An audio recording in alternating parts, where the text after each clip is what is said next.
Қошемет соғып қойсаңыздар, ұйымдастырушыларға, спикерлерге. Тамаша. Бүгінгі сессиямызда біз болашақтың бағытына, психологтың цифрлық құзыреттілігіне назар аударамыз. Бүгінде технология тек құрал ғана емес, ол психологиялық қолдаудың сенімді серігіне де айналып үлгерді. Ал жасанды интеллект негізінде жұмыс істейтін We Global AI платформасы соның дәлелі. Бұл жоба тек цифрлық шешім емес, бұл мыңдаған оқушы мен маманға бағыт көрсетіп отырған инновациялық экожүйе. Psytologs конференциясының негізгі демеушісі де, серіктесі де осы We Global AI жобасы. Енді осы платформаның негізін қалаушылардың бірі кәсіби психолог практик, педагогика психология ғылымдарының магистрі, отбасы академиясының негізін қалаушы Ержан Мырзабаев мырзаға сөз берсек.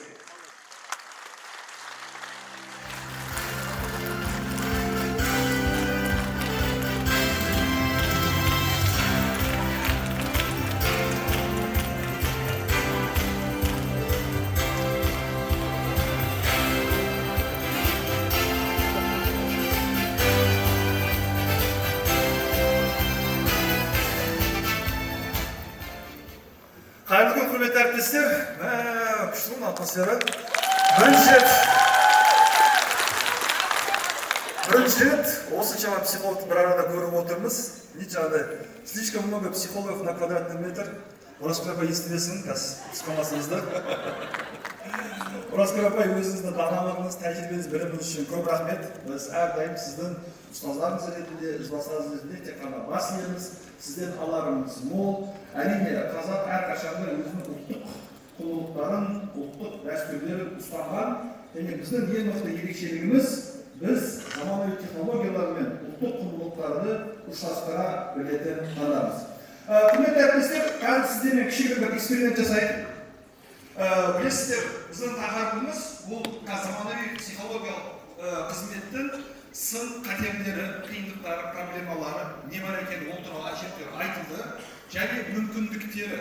Осы мүмкіндіктер тұрғысынан біз қазіргі таңда оқушыларға дұрыс диагностика құру, тестілерді уақытылы өткізу, сонымен қатар қауіп төніп тұрған балдарды дереу уақытылы анықтау жолдарын жеделдетіп дамытып жатырмыз. We Global AI платформасы осы мақсатта мектеп психологтарының жұмысын жүйелендіру, цифрландыру, оңтайландыру бойынша жұмыс істеп келе жатыр. Біз жалпы осы өңірде жұмыс істеп келе жатқан кезде бірнеше ауданмен қазір жұмыс істеп келе жатырмыз. Бүкіл облыста арладық, кейбіреуіңіз аудандарыңызға барып, бұған дейін кездескен де болғанбыз, бәрі танып біліп отырсыздар. Психологтардан мынаны жиі естиміз. Бізде қағаз басым. Бір психолог айтып правдада, маған мектебіндегі 1000 балаға тест өткізу үшін 1 ай уақыт кетеді. Мен 1000 баланы қағазды распечатка жасаймын, оны класс аралап таратамын, өттім бе, өтпедім бе деп пән мұғалімдерден сұрап аламын, одан кейін оны жинаймын, 1000 қағазды оқимын, зерделеймін, білемін, одан кейін оны Excel'ден есептеймін, интерпретациясын оқимын, кейін барып қай бала қаншалықты қауіп қатерде екенін анықтап, соған сәйкес жұмысын жоспарлаймын. Бұл не деген сөз? 1 ай бұрын тест арқылы маған психологиялық көмек керек, мен депрессиядамын, мен стресстемін, өмір сүргім келмей жатыр деген баланы біз 1 айдан кейін анықтап жатырмыз. Ұстаздар, құрметті әріптестер. Мынау екен бұл қой, содан барайын деген кезде кейбір жағдайларда әттеген деген өкінішті жағдайлар болып қалады. Осы платформамызды мүмкіндіктерін көрсету үшін қазір сіздермен кішігірім тест өтеміз. Бағана айтты, психологқа да психолог керек. Негізі бұл дұрыс тұжырым, өйткені психологтың супервизия деген нәрсе бар. Әрдайым өзінен білікті, білімді, тәжірибелі психологпен байланысты отырып, іштегі эмоционалды жаны күйден арылу, стрессті шығарудың жолдары. Ода тұрған ешқандай айтты жоқ. Бірақ дәл қазір біздің залымызда қанша психолог, социолог, ұстаздардың психологиялық дәрежесі, деңгейі қандай болып тұрған.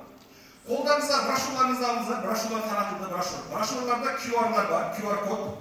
Ол QR-кодты камерамен ашасыздар, өтініш Каспий QR-мен емес. Бүгін Каспий QR керек жоқ, бәрі тегін, бәрі за счет заведения, еш уайымдамаңыздар. QR-код ашасыздар. Егер QR-код брошюра жоқ болатын болса, экрандағы QR-кодқа жазсаңыздар болады. Камера, телефон QR-код. Ашқан кезде сайт шығады. Сол сайтта біздің платформаның тесті шығады. Бұл стресс деңгейін өлшейтін арнайы тест, халықаралық. Сол тестке кіресіздер, чат ретінде, переписка ретінде жұмыс істеп отырып, тест сұрақтарына жауап бересіздер. Шамамен 20-21 сұрақ бар. Емін-еркін түрде, дәл қазір өзіңізді қалай сезініп жатсыз, көңіл күйіңіз қандай, соңғы кездерде не мазалап жатыр, соған сәйкес тек қана жауап бересіз. Жауап бергеннен кейін жасанды интеллект осының барлығын зерделеп, анықтап сізге кері байланыс береді. Тесттің интерпретациясы және сол состояниеда шығу үшін не істеу керек сияқты рекомендациялар береді. Дәл қазір бізде аудиторияда шамамен 800 пен 1000 арасында қатысушы қатысып отыр. Сыртқа шықпағандар болуы мүмкін. Қазіргі таңда біз тікелей адамдардың осыған кіріп тест тапсыруын көріп отырамыз. Бастайық. Тест. Мұғалімді тексеріп отырайық, кімнің тапсырып орындалды, кім орындалған жоқ. Тест тапсырамыз, өзімізді зерттелейміз, тақырып қойыңыз. Тапсырып қойғандар бар екен, тамаша. Көріп тұрғаныңызда бізде шығып отырады. Аудан бойынша бізде қазір бірінші орында Түркістан қаласы 27%. Қатысушылар Түркістан қаласынан екен. Қатысып белсенді көп танытып отырған. Жазамыз. Арттағы әріптестер QR телефон жетпей жатса, брошюралардан алып қарауға болады. Менің телефонымның камерасы QR оқымайды. Мен сайтқа кіре алмай жатырмын десеңіз, телефоныңызды Google Chrome браузер, немесе Safari браузер ашасыз, строкасына forum2025.weglobal.ai деп жазсаңыз, дәл сол сайтқа өтесіз. Атыңызды жазу керек. Атыңызды жазуға қорықпаңыз, нәтижелі де көрінсе бізде аттар жасырын болып тұр, кім екені көрінбейді. Атын жазасыз, и тестті арнайы тапсырып өтесіз. Соңында аяқталды деп өткізесіз, ол бізге келеді. Мына жерде Жетісайды көріп отырмын, Төле би көріп отырмын, жақсы жұмыс істеп жатыр. Сайрам ауданы, тамаша, керемет. Түркістан қаласы, қонақтарымыз сіздерде құқық қорғау органдарында сіз жоғары болып отырсыз, сіздер тапсырыңыздар, көріңіз нәтижеңізді. Ешкімге айтпаңыз, қорықпаңыздар, бәрі конфиденциально. Любого гарантирует. Білім беру бөлімінің әдіскерлері отыр мына жерде.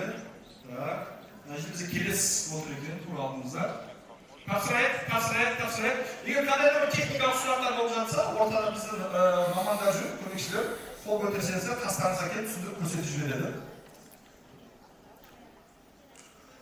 Қазіргі таңда 26 кісі тапсырып қойған екен. В реальном времени уақыт өзгеріп отырады. 13 ер кісі, 47-48 әйел кісі бар екен.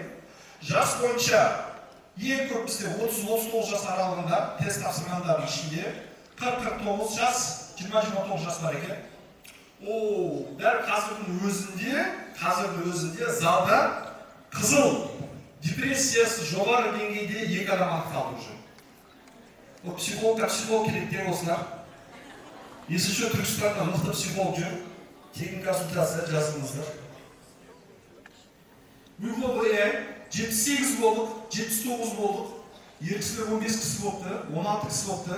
Тамаша. Шамамен бір 5 минуттық, 6 минуттық негізі жұмыс. Тез тапсырып өтіңіздер, одан кейін общий қорытындылаймыз.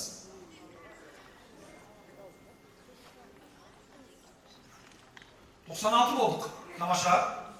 Диаграммалар в реальном времени ауысып отыр. Аудан, қала көріп тұрғаныңыздай. 2 кісі бізде жоғары депрессияда, мазасыздық, тревожность 7 кісі де жоғары деңгейде екен. Стресс 5 кісі жоғары деңгейде екен. Оның 3-еуі форма киіп алған деп па? Қазір бәрімізде стресс бар. Ұялмай, қысылмай, емін-еркін түрде жауап беріңіздер. Бұл тест ештеңеге міндеттемейді. Жұмысыңыздан айып қалмайсыздар, қорықпаңыздар. Ең маңыздысы тест соңында сізге интерпретация және рекомендация беріледі. Кейде болады ғой, мысалы, стресте жүрсің, стресте жүргенді білмейсің. Депрессияда жүргенді білмейсің, мысалы. Ішінде бір уайым, мазасыздық бар, бірақ өзің соны білмейсің, байқамайсың. Осы тест арқылы біз самодиагностика жасай алатын мүмкіндікке иеміз. Жасайық. Бір әдемі кішігірім фон музыка қойып қояйық. Сәл адамдар тездететін, музыка психикаға әсер етеді дейді. 2 минут уақыт қалды. Тезірек жүрейік. Депрессия 6 кісі жоғары деңгейде. Мазасыздық 12 кісі жоғары деңгейде екен. Стресс нәтижелері 6 кісі жоғары деңгейде екен.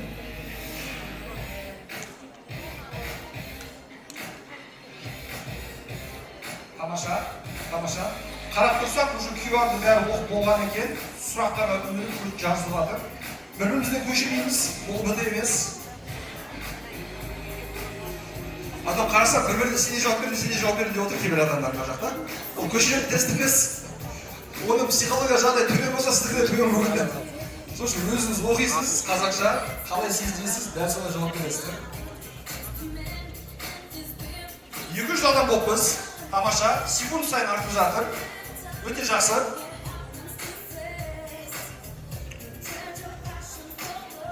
8 адам жоғары депрессияда. 17 адамда мазасыздық жоғары деңгейде деген сөз.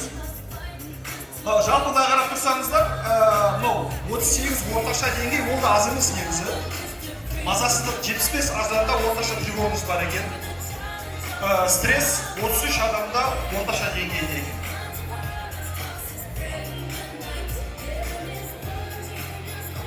Ержан мырза негізі түскі ас жақындап келе жатыр, сол себепті мазасыздардың саны артатын сияқты. Таңнан бері ерте келген кісілер соған да байланысты сияқты болып тұр.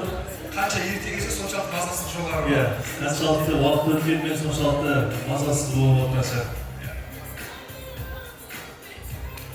268-269 адам дейді. Меніңше бұл жерде әлдеқайда мол саннан көбірек адамдар саны. Сол себепті белсендірек қатысайық. Тезірек жүрейік, жауап беремеңіздер. Қолымыздағы тесттің несін ақа жүре береді. Біз ары қарай әңгімені жалғастыра берейік. Жігіттер ақа бэкграундта тест жүре берсін, біз слайдымызға өтейік. Одан кейін соңында келіп қорытындысын бір көрейік тұрады. Тапсыра беріңіздер, ол в реальное время жүре береді. Біраздан кейін сенің конференцияны сәлден кейін көріп, кімдер кешірек тапсырды, соларды ары қарай көреміз. Кім басқа тапсырайыз, ол онлайн жүре береді, бізге ешқандай несі жоқ, ешқандай бізге қатысы жоқ, ол реально жүреді.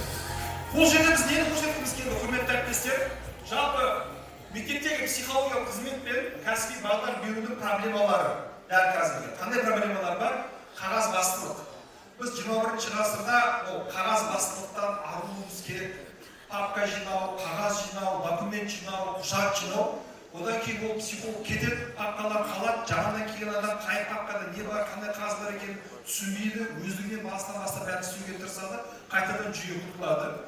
Объективті статистика жоқ. Ренжімеңіздер, бірақ біз бірнеше аудандарға барып мамандармен кездескен кезде мынандай нәрсеге тап болдық. Біздің қолымыздағы бүкіл мәлімет психологтың берген мәліметіне тәуелді екен. Психолог мен мына жұмысты жасадым деп дәптерге тіркеп, 2 қағаз толтырып қойды ма, басқа біздердің тексеру мүмкіндігі жоқ. Объективті статистика жоқ. Бір-бірін салыстыру мүмкіндігі жоқ. Шынымен ол жұмыс жасалды ма, жасалмады ма, қандай деңгейде, қандай сапада жасалды. Үшіншісі, оқушымен жұмыс алгоритмі көп жағдайларда жетіспейді, немесе заман талабына сай емес. Біз бір ауданда жұмыс істеген кезде, бұрынғы методикамен, бұрынғы дәстүрмен анықталған суицид қаупі жоғары балдар 47 болып шыққан. Біздің мына тесттің арқасында балдардың өздерінен сұраған кезде 535 бала шықты бір ауданда. 535 бала. Бұл қарап тұрсаңыздар 11-12 есе көп. Біздің ауданда 47 бала бар деп жүрген кезде 535 бала дәлсіз сияқты осылай сұрақтар оқып, жауап беріп, жауап беріп отыр. Өздері соны байқамай, суицидтің кәдімгідей шегінде жүрген балалар екен. Мектеп аудан деңгейінде мониторинг жүргізілмейді. Бұл жоғары жақтан шын мәнінде осы картинаны көру мүмкіндігі болмайды. Келесі шешім ретінде не істей аламыз? Шешімдер. Бұл психологиялық қызметті толықтай цифрландыруымыз керек. Бұны президентіміз Қасым-Жомарт Кемелұлы Тоқаев қайта айтып жатыр. Цифрландыруды өтіп, жасанды интеллект қосу керек деп жатыр барлық жерге. Қазір соның қызметіне жүгінуіміз керек. Цифрландырылған кезде оны тексеруге болады, қадағалауға болады, бақылауға болады. Екіншісі, диагностика алу, оның сараптамасы және 5 қана бойынша толық есеп беруді автоматтандыруымыз керек.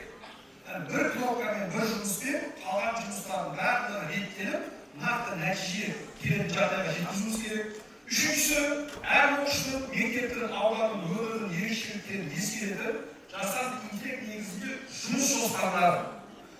Общий дәрежелерден результаттардан гөрі қайтаға мына баламен қанша сессия өткізу керек, мына баламен қай мәселе бойынша сөйлесу керек, мына бала қызыл топқа барып нақты не мазалайды, не жетпейді, точно, нақты анықтап, соған сәйкес бізге рекомендация беру, рекомендация алу мүмкіндігі керек. Төртіншісі, сынып, мектеп, аудан және облыс деңгейінде оқушылардың психоэмоциялық жағдай мониторинг жасау. Біз қазір, мысалы, бір зерделеуге барған кезде, орталыққа барған кезде, ауданға барған кезде, сұраймыз, кәдімгі құжаттарын біз сен не істедің дейміз. Бұл уже постфактум мәселе. Бұл қойғаннан кейінгі мәселе. Одан кейін 5 апта болсын, 10 апта болсын, разница жоқ. Кеткен бала кетті, болған оқиға болды, келесі жағдай орын алды. Ал неге осыны біз реактивті түрде емес, проактивті түрде жасамаймыз? Реактивті түрде емес, реакция, ситуация болды, реакция көрсету. Проактивті деген сөз, ситуацияның болуы мүмкін екенін болжап, соның алдын алу, профилактикасын қолға алуымыз керек. Енді қараңыздар, бағанағыдай біз бір ауданда тест өткіздік. Бұл тесттің нәтижесін аудан білім бөлімі басшылығы көріп отыр. Бұл тесттің нәтижесін облыс білім басқармасы көріп отыр. Соған сәйкес, мына жерде депрессия жоғары екен, мына жерде стресс қатты болып кетті, не болып жатыр бұл балаларға?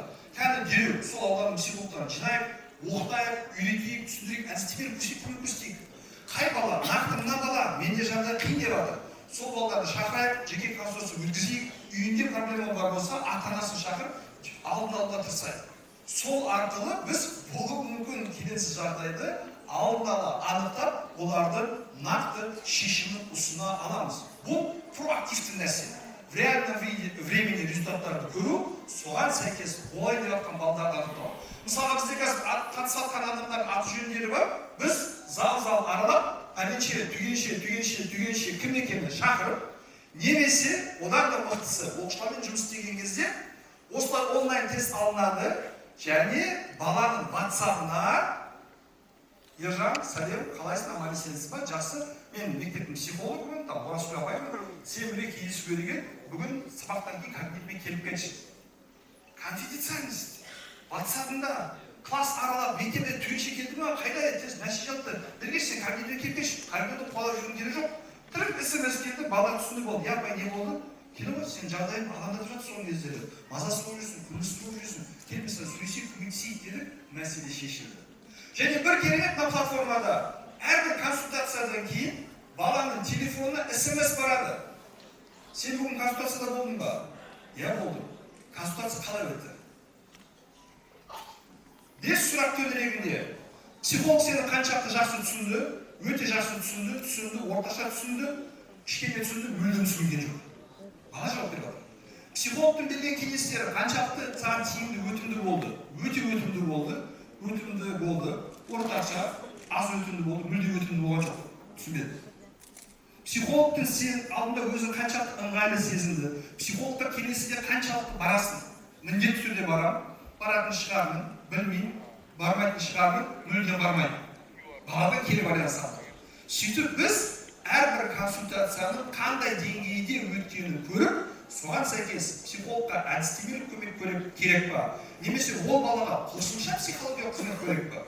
Бізде республикалық деңгейде, облыстық деңгейде психологиялық қолдау орталықтары бар, 111 колл-центр бар. Барлығын бір мектептің психологы шешу керек емес. Барлығын бір ауданның әдіскері шешу керек емес. Бағана Оразгүл апайымыз өте жақсы айтты. Біз ұлт болып, ел болып, халық болып, бәріміз осы балалардың психоэмоционалдық жай-күйіне алаңдап қызмет етуіміз керек. Мінекей, бір ай алатын тестті біз шамамен мына жерде 10 минут, 15 минут ішінде өткізіп тастадық. Кімнің қандай деңгейде екенін анықтадық. Соған сәйкес енді сіздер оқушылар, мен психологпын, әрқайсыңызбен жеке-жеке жұмыс істеу мүмкіндігі болды. Тест нәтижесі не болды екен? Соны бір көріп жүрейік, соңғы қорытындымыз, соңғы результатымыз.